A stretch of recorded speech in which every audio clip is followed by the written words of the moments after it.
Part of the historic east wing of the White House was torn down yesterday to prepare for construction of President Trump's massive new ballroom. Nancy Cordes is at the White House, as she often is. Nancy, good morning. Good morning, Tony. Yeah, as we head into week 4 of this shutdown, President Trump is set to meet with Republican senators today, but there's still no sign of serious bipartisan talks. Though there is one development, a potential vote this week on a bill to pay essential workers and service members. Troops have been on the job, many of them only getting a paycheck by pulling from other military funds.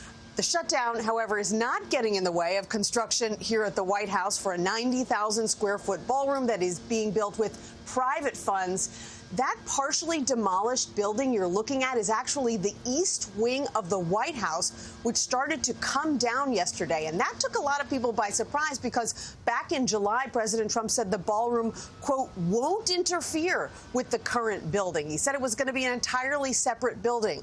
But then a couple days ago, he reversed that, saying that the east wing would be demolished. He said everything out there is coming down.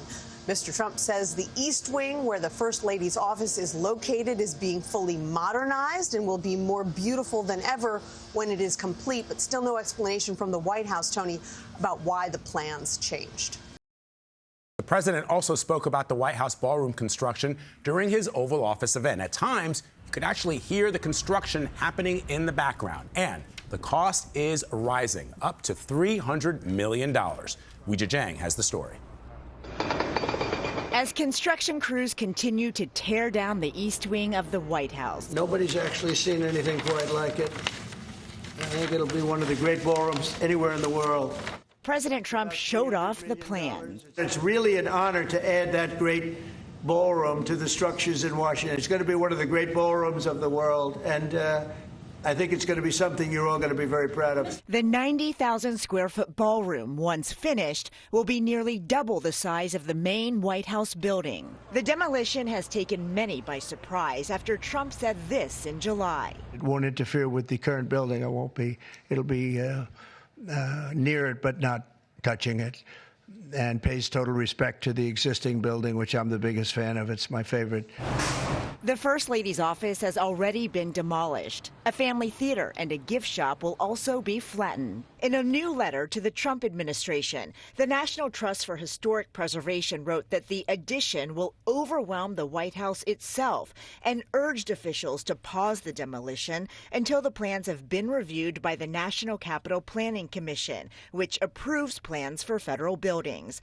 Brian Green was a commissioner until July. This is part of our heritage. This is part of our story as Americans. And we deserve to have that conversation about its fate and what happens to it. Tourists we spoke with on site were torn over the president's project. It's a desecration, really, I think. I don't know that anybody particularly wants a big ballroom. JFK had a swimming pool. So, he's getting his touch. And it's going to be beautiful when it's done. For CBS Mornings, I'm Weijia Jiang at the White House. All right, so I just got the list here of some of the donors, and it's a who's who of the biggest companies in America, and in fact, biggest companies in the world. Apple, Google, looking here, Microsoft, Blackstone, Tampa Bay Buccaneers, T-Mobile, Cantor Fitzgerald. So here's Lockheed Martin.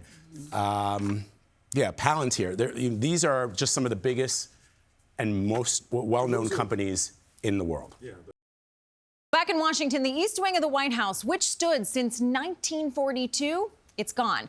Demolished in just a few days to make way for a new $300 million ballroom. Now, lawmakers are demanding more transparency as President Trump defends the project. Caitlin Huey-Burns reports. New satellite images show the East Wing standing before it was demolished this week and after, virtually gone and reduced to rubble to make room for President Trump's 90,000 square foot ballroom. It's going to cost right in the neighborhood of $300 million. It's been expanded and made absolutely. It'll be the most beautiful ballroom anywhere in the world. But a lawsuit filed Thursday against the president and the director of National Park Service seeks to stop the destruction. claiming the East Wing demolition and ballroom construction were done without legally required approvals or reviews. The White House said the president has full legal authority. When it comes to phase one of this project, the tearing down of the current East Wing structure, a submission is not required legally for that. Democrats on the House Oversight Committee sent a letter to the White House demanding greater transparency, requesting architectural plans, a budget, and a list of donors. The White House did release a partial list of the project's donors that includes major companies, which CBS News previously confirmed. There's been total secrecy. This is an iconic structure. It is a designated historic landmark. And there are just so many questions on every level. And the questions continue. That was Caitlin Huey-Burns reporting. The images of the East Wing of the White House being reduced to rubble to make way for a new ballroom were jarring for many Americans. Take a look at this before and after. These images show it all. You have the old structure on the left, and you have the new structure without the East Wing there on the right. Some people are questioning whether the iconic building really did need a Chip and Joanna Gaines style demo day. Chip loves the demo day, doesn't he? He does. But President Trump isn't the first president to put his personal touch on the People's House. The administration has pointed out that most presidents have made alterations to the building and its grounds.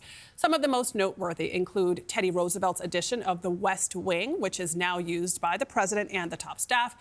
Harry Truman's complete gutting of the building's interior, and he added a second-floor balcony, and Richard Nixon's conversion of Franklin Roosevelt's indoor swimming pool to the White House briefing room. So is President Trump's ballroom really that groundbreaking? Someone who knows the ins and outs of the White House and its history is author and presidential historian Alexis Coe. Alexis, I'm so glad that you're here for this discussion, because this is something that we've been talking about really between commercial breaks, and so we want to learn a little bit more about this context. The administration says that this is really a living and breathing building that's been changing with all of these presidencies. Is that an argument that you agree with? I did see that press conference, and I have heard what they have to say and seen some of the historic images. And there's some crucial context that's missing, which is when Harry Truman gutted the White House, it's because it was structurally unsound.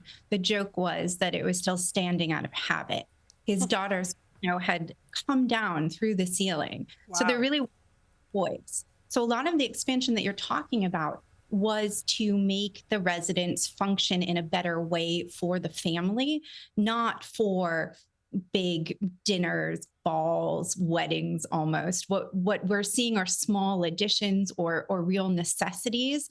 And they've always gone through a process that has not gone through. Even residential owners of homes I know in my 2,500 person village in New York are saying, how has he gotten through this without permitting? And I think that is a definite concern. So while it is true there have been changes made by every president, there is nothing to the scale. Trump's changes will dwarf the White House. That's never been said. Well, you mentioned that most of these changes in the past have sort of been necessary, especially the Truman one. Trump is arguing that this expansion is necessary to host those very big gatherings, for international relations. What is your take on that? That seems like an exaggeration to me. And I want to really state that while there have been calls for different changes to the areas where they host, the numbers don't usually swell past 200. And so some updates, a small, modest expansion certainly would have been reasonable, but this isn't anything like that. This is going to hold anywhere from 600 to 900 people. That's not diplomacy. You can't really work a room for the better good of the nation with that kind of number. That is something else entirely. And so the question is, also because this is, I think the reason it's bothering people so much, and this is really across the aisle, is that presidents tend to build libraries and autocrats tend to build ballrooms. One is for the expansion of the mind, learning, reflection, and the other invites applause. And so this is sort of a metaphor for a country right now. And Alexis, really quickly, because we're running out of time, but the East Wing obviously is historic because it's part of the White House. But how old is it? I mean, the first cornerstone was laid in 1792. The White House was first inhabited in 1800. There was a fire in the War of 1812. So some of it has been rebuilt. Tell us a little bit about the East Wing, if you can, quickly.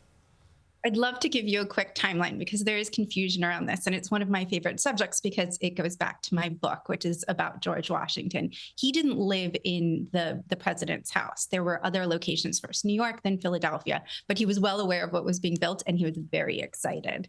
And then it was razed and burned by the British during the War of 1812. It was then rebuilt. Teddy Roosevelt did expand it to make it more of a working residence. And then we see it sort of grow out, but again, out of necessity, out of modernization, and a reflection of the nation rather than a reflection of the person who is occupying the office.